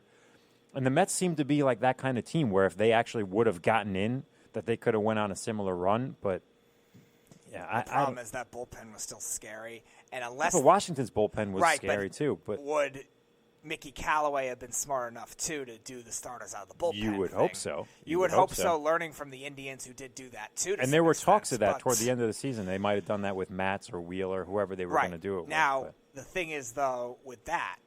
Matt scares me out of the bullpen if they were to do that because when he's bad right in the beginning. And I worry about that for a reliever. Wheeler, I don't know because Wheeler we don't have to worry about that anymore. Wheeler had good stuff, and Errol reiterates all the time. He thinks he has the best stuff on the team. I don't know. I'm not going to go that far, but he does have good stuff, and that would work well for a reliever. And he seemed like a better fit as a reliever of those guys, definitely. And again, when he was struggling, he wasn't really struggling all at once. He maybe had a jam here, a jam there, but he could fight out of it. And if worst case, usually allowed 1 or 2 runs. Now again, that could be a difference in a game for a reliever, so who knows? But he was not really blown up quickly like Matz was when he struggles. I know it's never going to happen. Trust me, I know this would never happen. But I always felt, especially seeing the way that the Yankees would structure their bullpen over the last few years, I always felt that Syndergaard was actually a better fit for the bullpen.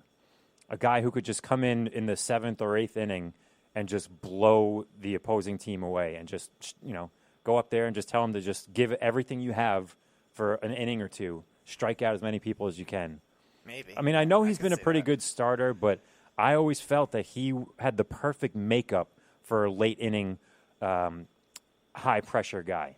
Yeah, it's interesting. I never really thought with Syndergaard, but I could see that especially since they had all those guys. They had Wheeler, who's a very good starter. They had Matz, who's up and down, but that's what I thought. Syndergaard's an interesting one because, again, he's another one kind of like Matz where if he struggles in the beginning, he'll struggle. But he also, again, struggles more towards the end of his start, too, where I always said this with Syndergaard. I think he tries for the strikeout too much.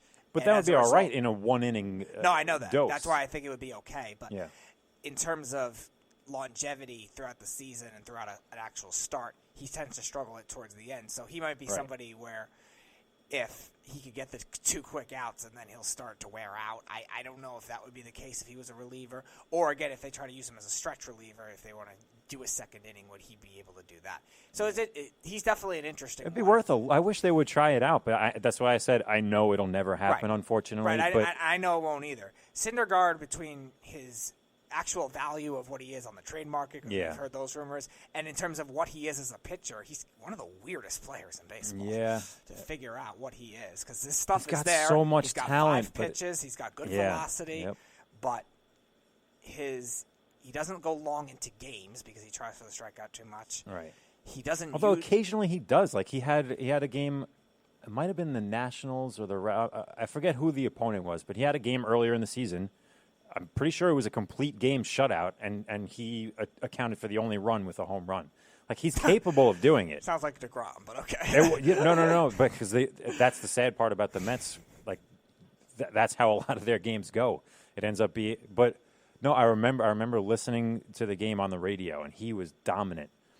And he's capable of doing that. He did that once, I think, maybe a couple of years ago. I think Terry Collins was still the manager. Okay.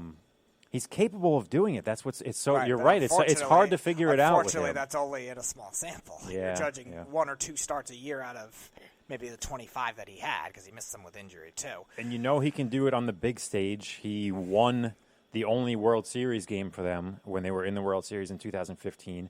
And when they were in the wild card game, he pitched a great 7 innings in the wild card game the following year in 2016. Right. So he can pitch in the big game and give you length, and he's not afraid of a big moment. So, but it's interesting. I don't know. You just hope that the money that the new owners will have can come into play soon, because I don't want to see him go. I really don't. And you're right, he does have a lot of value on the trade market, but I would rather see them keep him. I would rather ride out the guys that they have now. I want to see DeGrom and Syndergaard at the top of this staff for as long as we can in their primes. I mean, you're not going to 2 back-to-back Cy Youngs from Jacob DeGrom. Why can't we use this? Why can't they make use of that? Here's the one thing that worries me, though, because of the way pitching markets have gone. Pitchers are obviously getting long deals. And because of his injuries, because of the way he throws, and he actually tries to throw hard pretty much on every pitch, I don't know how well he'll age. That's the one thing that scares me. Now, if they were to give him, because he's, I think, 27 years old right now? Right around there, yeah. If they gave him a 3-year deal, maybe I wouldn't be as worried, but the pitchers getting these 5-6-year deals now scares me for somebody like that. That's why I wouldn't mind if they traded him. At the right price, obviously. I'm not going to sell low. I never sell low on anybody. Right. I would need to who would they get for him? Who could they get for him? Well, I know the Padres at the trade deadline they've still been very interested in Syndergaard for a while, but they were offering some. I think they were offering their. I forget his name, Luis something, who was an infield prospect who was I think he was a top 30 prospect in baseball at that time. They were offering their center fielder, Margot, who I'm not crazy about, but the Mets could use somebody like that, and one of their pitching prospects. They have, I think, 4 pitching prospects in the top 100. I think we were getting the 3rd guy of that. Now, the Mets wanted Mackenzie Gore, who was the best one of their pitching prospects, and the Padres said no, which rightfully so. You got to ask, though. Rightfully so on the Padres, because Syndergaard's not going to put them over the top right away, but for a long-term team with Syndergaard still being young, I can see why they want to trade for him. But again, the Padres had so much to offer, and they're still very interested in Syndergaard, where that could have happened. The other team I think that would be, just because they have the prospects, would be the Braves. The problem is, are you going to trade in division? It's going to be a question. And even on the Braves end, are they going to be stingy to give away their prospects in division too? Yeah, that would be weird to see. There's no way they trade within the division. You can't. But see, if it were me, I don't care. You need to be honest about yourself. You need to know exactly how close or far away you are from actually winning. And if you are, then I'd be if you think you're closer to winning, I would say hold on to him. But if not, I would be okay with trading him, even if it's to the Braves. Now, I don't think the Braves would do it, but I know yourselves. they've been linked to other pitchers, is why I said that. Because I don't think the Braves would want to give up that much either, because their team is very close. That's the problem. As it is. I don't think they'll end up pulling the trigger on him. So, because they're probably going to be they're going to ask for too much. Teams are not going to want to give what the Mets are asking for, and the Mets are not going to want to give him up for less than he's worth. Right. So, if it were up to me, that's why I wish this money from the new owners would just come into play, and you could give him some sort of Severino deal, like what the Yankees did with him. Just extend him at some point, and let's run those 2 guys out there. I want to see DeGrom and Syndergaard take over this staff, and they added some depth with who did they sign? Michael Wacha and Porcello. Yeah.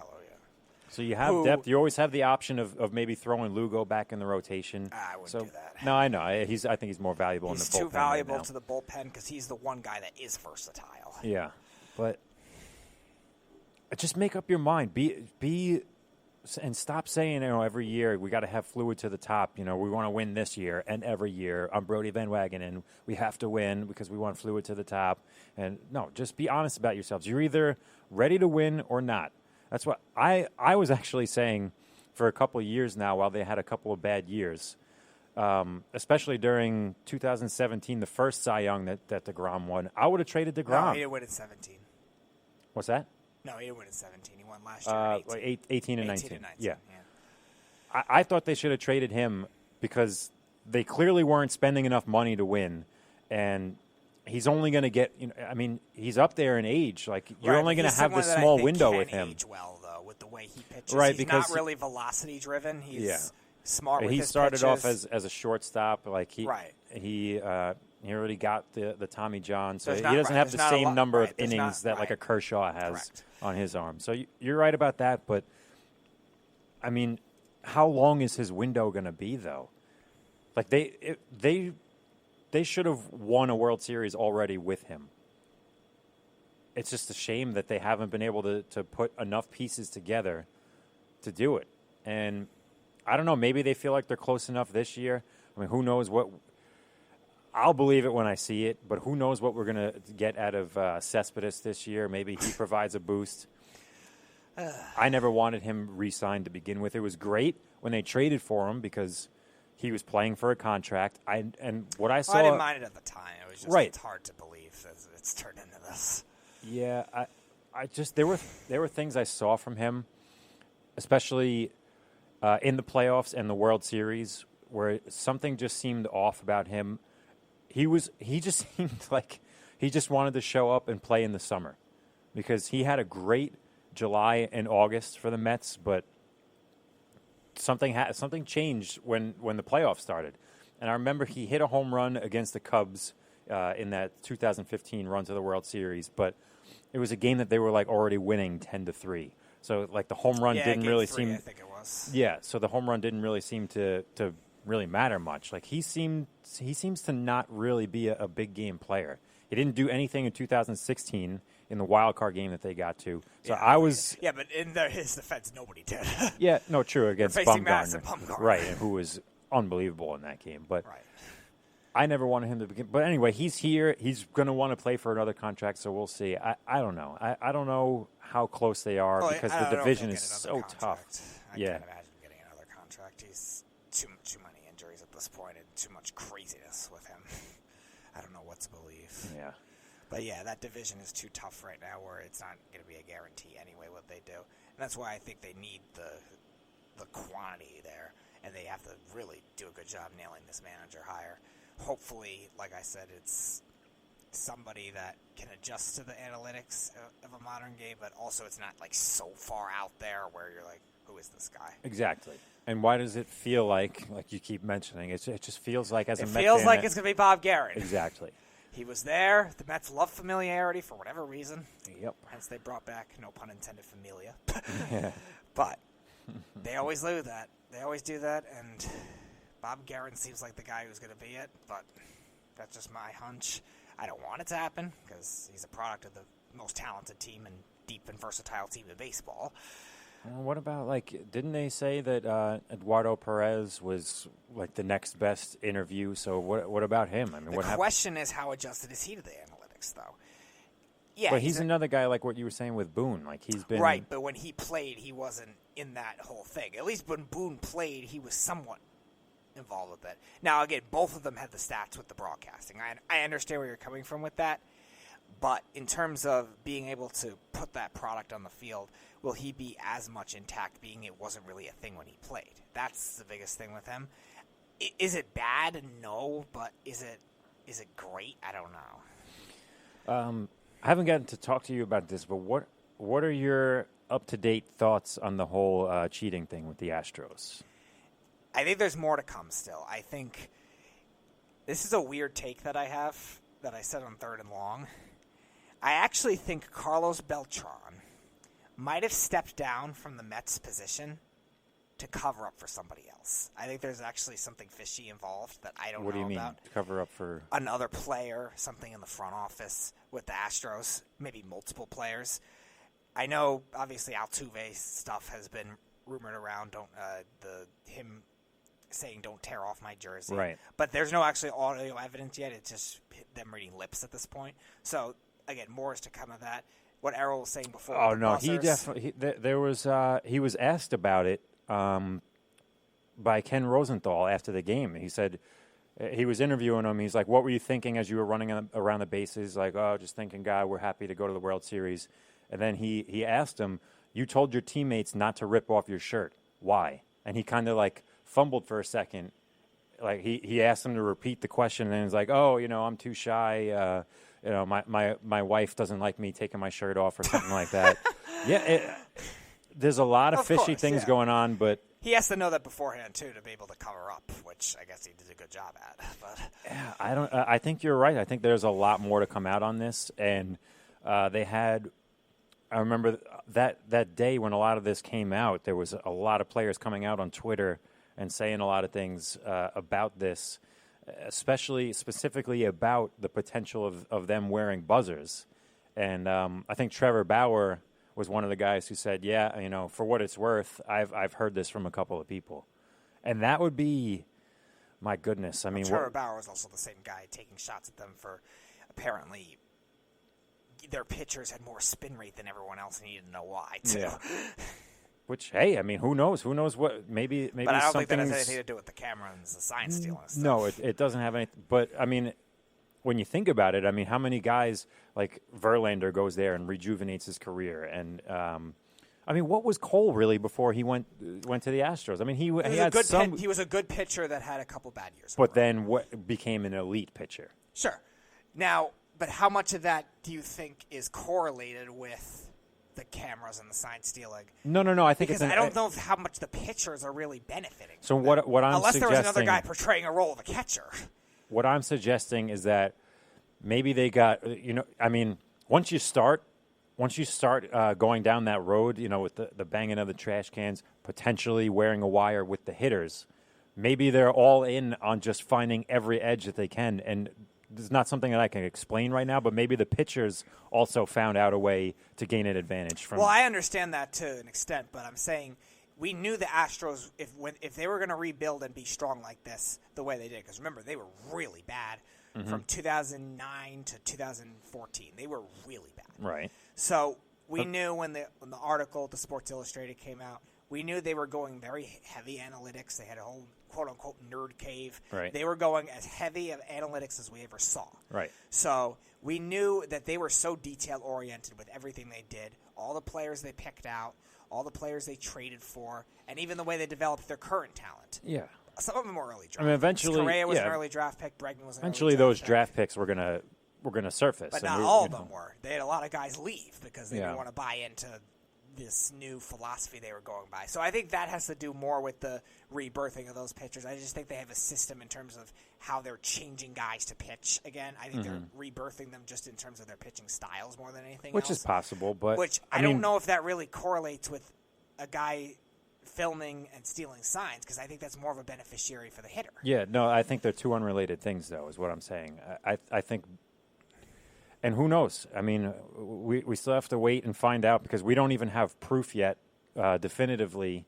There's nothing came out in any reports about the whole buzzer wearing thing. That's why I think they haven't suspended any players yet, is because I think they're actually looking for raw evidence. But what do you do? What do you do if information comes out, surfaces that they actually were wearing buzzers? You figure out, investigate who were, and maybe, I guess at that point, they'll have to find the buzzers. I mean, if they weren't destroyed already, I don't know. But I'm imagining these. Because there's a lot of signs pointing toward it actually being true. Yeah, like there was something that like fell off of somebody's bat once, and the guy like quickly ran over and picked it up, put it in his back pocket. Right, they could try to dispose evidence all they want. It's just a matter of how much of it is still left. Right. Because obviously this is going to be a high-end case now with authorities, agents, whatever, that they're going to keep investigating and figure out who was involved. Because I think Major League Baseball can't just suspend all players without really proof at the moment. Right.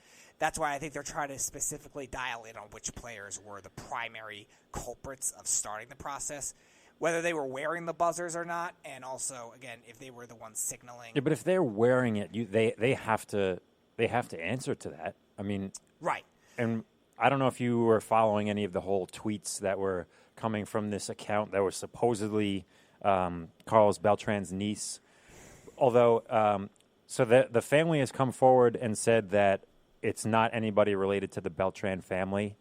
But from that account, things were leaking before we were finding out about it. Like, they leaked that Beltran was going to be getting the job a few days before that we heard about it. And they also leaked that he was going to be stepping down a couple days before we heard about it. And that same account started to say things like, okay, we might as well put all of this out there now. Altuve and Bregman were wearing buzzers during the game. And then they even said another tweet that got taken down, and eventually they switched it to a private account, insinuating something about the Yankees, too, which I thought was interesting. Yeah, that's what the evidence is going to have to be figured out. Yeah, I don't know if how you were can actually prove any of that. There's fingerprinting, I guess, maybe doing some kind of examining but of you the got to skin. figure I don't know how they do it exactly. I don't really know the anatomy side of it. But again, if you have a fingerprinting's scheme one way to that do it. elaborate, like, you got to figure there's a way you can prove that. Like, there's no way you're going to completely cover up an elaborate scheme where you're using buzzers and getting live feed. No, I'm not saying it's easy to cover No, up. I know. I'm just saying, like, so. But if it does come out, then what? Let's say, for the sake of argument, I'm not saying this was true because, as I said, this was supposedly Carlos Beltran's niece, but it was clearly somebody that had some information and wanted to get some information out there and suggested. So let's say, for the sake of your argument, that Altuve and Bregman were guilty of wearing buzzers. What should the punishment be? Should you go after them, and what should it be? I'm trying to figure that out. Maybe. Because, I mean, look at the way that the ALCS ended against the Yankees. Like, Right. No, that's obvious. I think that in a series that close, it was obviously a big difference. Mm-hmm. I'm thinking, here's what I would do. I would suspend them both for half the season, but make it the second half of the season. Why? Key games. That's interesting. And then Well, and then the that would- postseason, if they somehow make it, suspend them for that. So that's creative. I actually like that idea, but I can't see them No, I don't think they'll be that doing creative a second either. season. But that's a good. But you might as well just suspend them for a whole season then.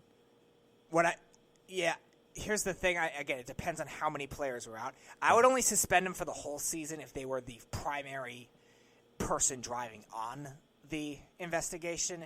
If you're just a player benefiting from it, yeah, okay, you're part of it, but you're not the primary thing driving it on. That's what I'm curious on, is who was the primary people involved driving it on. Now, they found some evidence with the Astros press box and front office and the owner's box and stuff like that, that there was front office involvement with it, too. They found messages, they found emails, and I think they wiretapped something, that they found something with them. So there could be executives suspended. We don't know yet with that. The problem is they just haven't found who was Right, yeah. It's going to take a lot exactly more time involved. to. That's why they didn't force the owner to sell the team. That's why they didn't suspend a particular, maybe president of baseball operations guy. Mm-hmm. We know the GM's gone and the manager. That's what we know because they were the ones driving that operation on it. And obviously we don't know who was the camera person yet either, and if it was a team affiliate, if it was somebody from the outside that maybe it's just a connection of Lunau or something like that. Mm-hmm.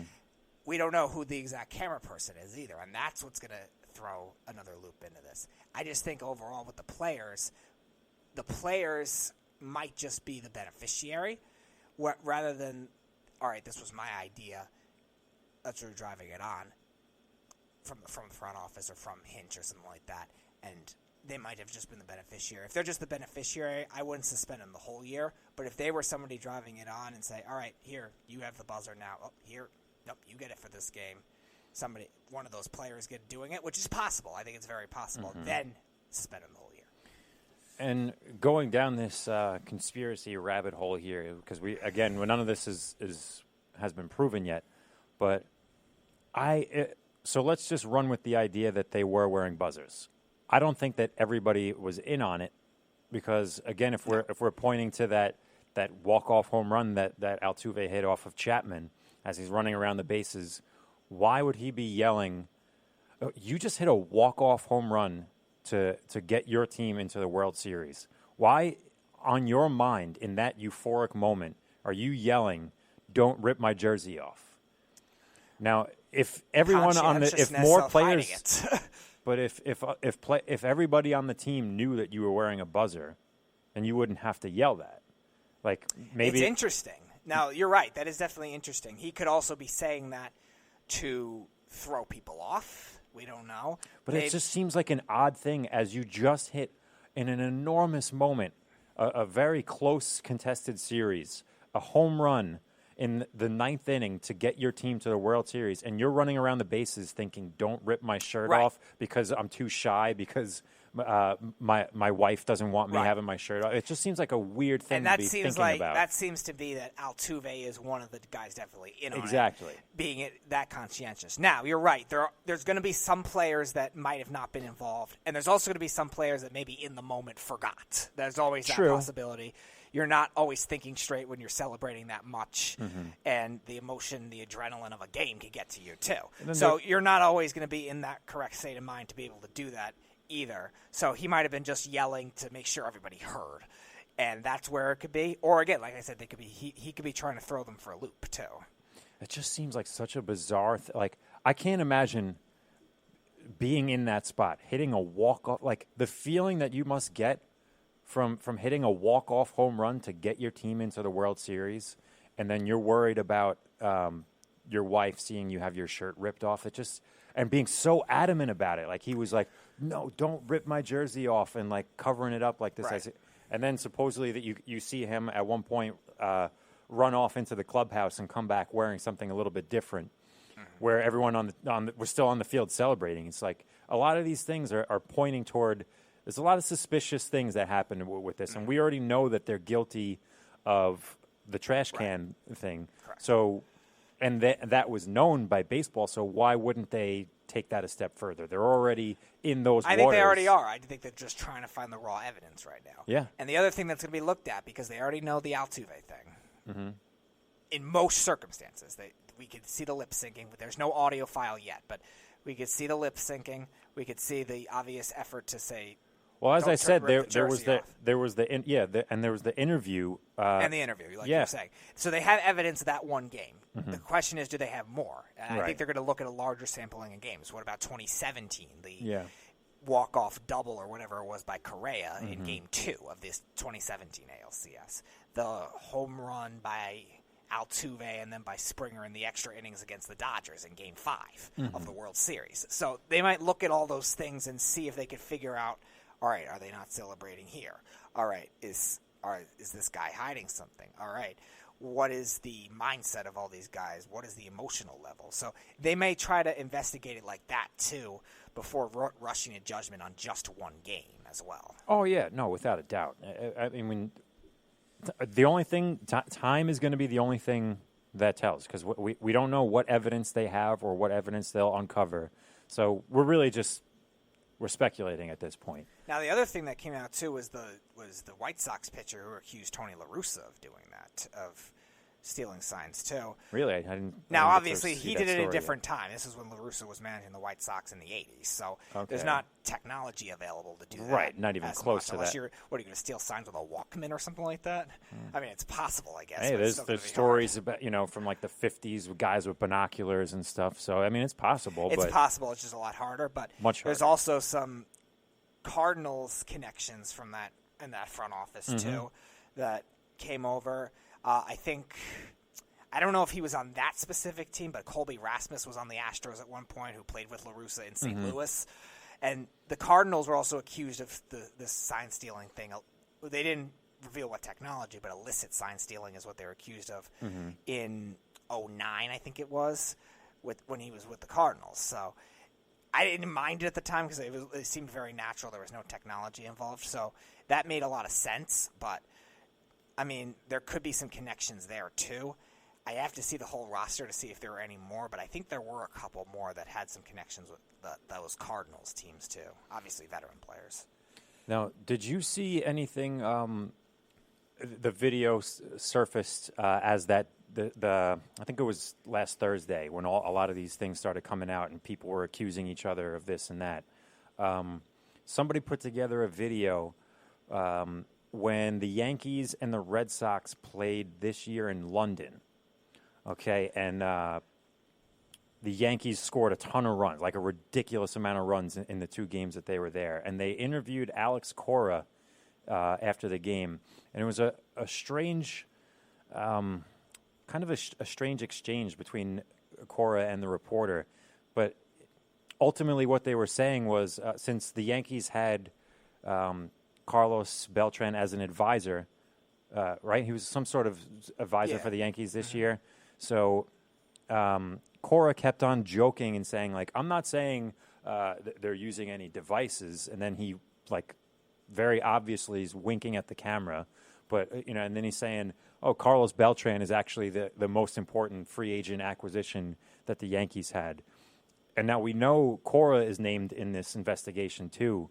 Mm-hmm. So I wonder if the Yankees maybe wanted to bring some, maybe not to the extent that the Astros were doing, but maybe bring some sort of system in similar to what they were doing with the Astros, just not as obvious. Because, I mean, you think about what happened this year with the Yankees, right? All the injuries that they had and all the guys that replaced them and how well that they did. Gio Urshela was a career like 227 hitter, and all of a sudden comes up to the Yankees this year, and in 400-something at-bats, hits over 300. Right, but Brian Cashman has also found these kinds of players before, too. But I don't know. I mean, I'm just saying, I'm not saying that the Yankees did anything because I don't have any proof of that, but to make that drastic of a jump when you're you have 3 prior seasons where you never hit more than like 230, and then you get thrust into the Yankees organization, who just added Carlos Beltran, who's tied to this whole scandal.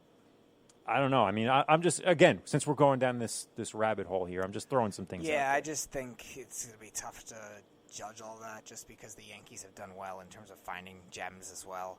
Brian Cashman has done a great job in terms of trades and also smaller scale trades that work for big names.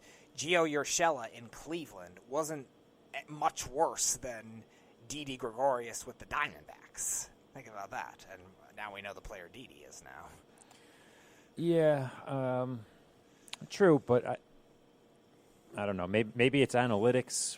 Maybe the Yankees are just that good at developing hitters. I don't know, but it just seemed weird to me that a player like that, who was mainly just a defensive specialist, a great defensive third baseman, all of a sudden is hitting 314 and 20 home runs and 70-something RBIs when he had never come close to that before. But again, maybe that's Cashman. Again, we don't have any proof of anything yet, so we'll wait and see. But I only brought that up because that same account that I was saying, who was supposed to be Beltran's niece, said that Altuve and Correa were wearing wires, but they also slipped in before the account got made private that they were accusing Gleyber Torres of wearing something. Again, this is all just somebody saying this on Twitter, but it's the same account that was telling us a couple of days before Beltran was going to be hired, a couple of days before Beltran was going to be let go. So that's the only reason I'm going down this rabbit hole. But again, that could be somebody trying to throw us for a loop again. We don't know. You don't know. But it's going to be interesting. I don't know. I hope that if we do find out that something like this actually took place, that these guys really get suspended. Like, make sure that it never happens again. They will. I think they're just looking for the hard evidence. We wrapping up here at 8 o'clock? Mm-hmm. All right, so that'll do it for our show tonight. Again, this is Down to the Wire, and we'll be back tomorrow night from 6 p.m. to 8 p.m. Don't worry. I know you don't see Errol with us right now, but he will be back, and he has plenty to add on the McGregor fight, I know. So for all of us Errol's here... number one most hated athlete. I know, but he'll bring that up tomorrow. So for all of us here at Worldwide Radio, Sports Radio Network, we're signing off. Down to the Wire. We'll be back tomorrow. You stay classy, planet Earth. You're listening to the Worldwide Sports Radio Network.